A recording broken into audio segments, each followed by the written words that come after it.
সংসারের সমস্ত কাজ যদি সবাই মিলেমিশে করা যায় সেই কাজ কিন্তু কখনো কঠিন বা বড় মনে হয় না। হাতে হাত লাগিয়ে সমস্ত কাজ যদি করা যায় কাজটা অনেক সহজ হয়ে যায়।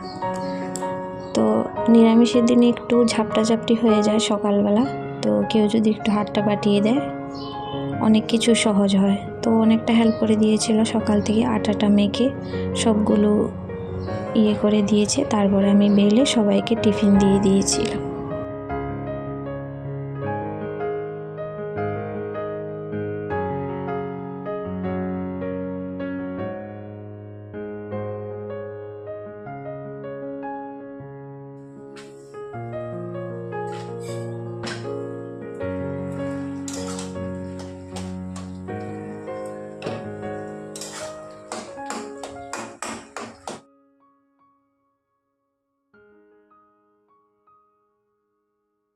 তো এখানে ওর বাবা ছেলের টিফিনটা করে দিচ্ছে, মানে টিফিন বাড়িতে প্যাক করে দিচ্ছে। তো আমি এখানে তাড়াতাড়ি ওকে টিফিনটা আগে প্যাক করে দিয়ে তারপরে ওকে ভাত বেড়ে দিলাম। তো ভাতটা খেয়ে নেবে, আর ওরা তো রুটি খাচ্ছে, সবাইকে দিয়ে দিলাম।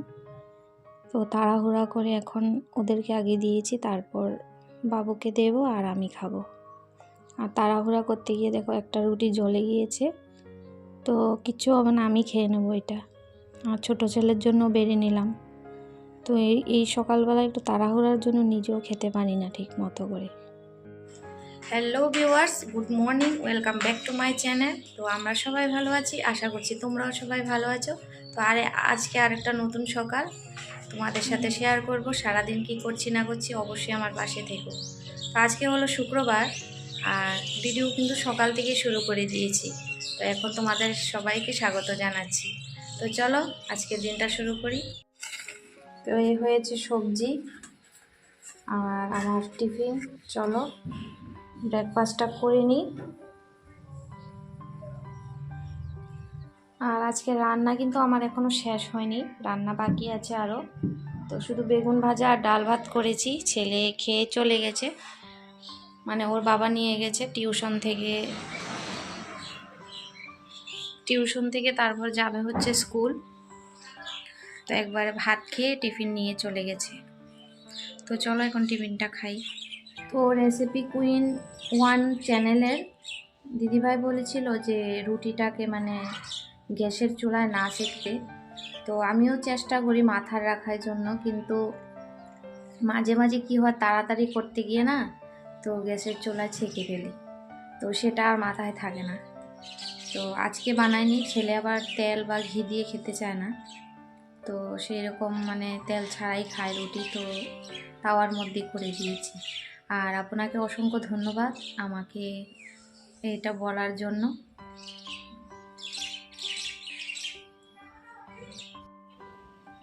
তিতি ব্লগস চ্যানেল থেকে দিদিভাই বলেছিল যে ছাদে চিতই পিঠা বানিয়েছিলাম, ওই পাতিলটা ভাঙা ছিল।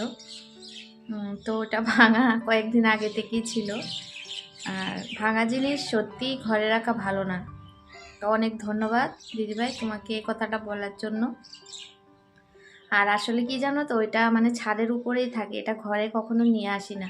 আর এখন নতুন নিয়ে আসছি, ওইটাকে ফেলে দেব। আর উপরে থাকে সেই জন্য মানে মাথায় থাকে না ফেলার জন্য, ভুলেই যাই। আর আজকেও ভুলে গেছি ফেলার জন্য। তো আমাদের এখানে আবর্জনা ফেলতে একটু ভীষণ কষ্টই হয়, সামনে যেহেতু ডাস্টবিন নেই, তো অনেক কিছু মানে জমে গেলে ফেলে দিই। উপরে যে মানে থাকে গাছপালা, অনেক আবর্জনা, আর ঘরে যেগুলো থাকে রোজ সেটা তো ফেলাই হয়। তো তোমাকে অসংখ্য ধন্যবাদ দিদিভাই।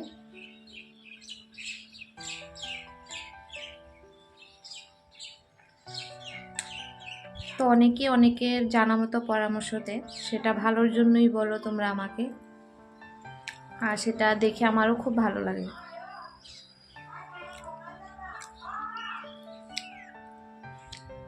সকালে কিন্তু উঠেছি আজকে, অনেক দিন যাবত একটু দেরি হচ্ছে। কালকে যেমন বিয়ে থেকে আসলাম, উঠতে উঠতে 7টা বেজে গেল, আর আজকে হয়েছে 6টার আগেই উঠেছি।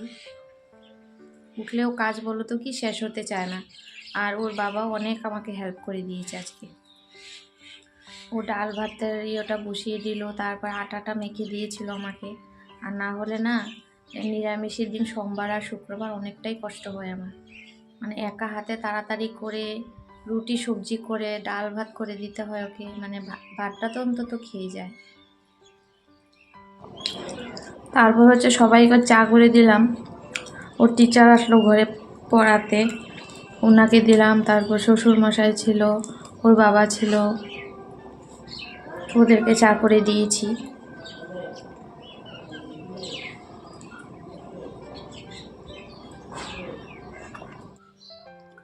তো এখানে দেখো সমস্ত সবজিপাতি কেটে নিয়েছি, এখানে পেঁপে সিদ্ধ দেব, আর করেছি হচ্ছে কুমড়ো আর পেঁপে ভাজা করব, আর এটা সব পাতাকপির মধ্যে টমেটো আলু মটর।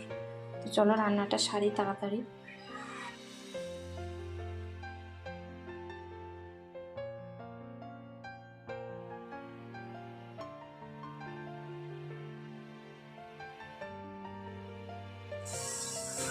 দেখো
এখন ঘরটর পরিষ্কার করে মুছে নিয়েছি,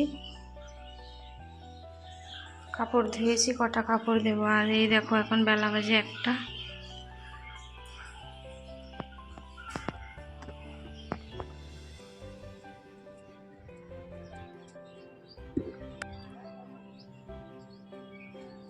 যে সকল বন্ধুরা এতক্ষণ পর্যন্ত আমার সাথে জুড়ে ছিলে তোমাদের রইল অসংখ্য ধন্যবাদ। তো আজকের ভিডিওটা কীরকম হয়েছে অবশ্যই কমেন্ট করে জানিও, আর অবশ্যই একটা লাইক দিতে ভুলো না।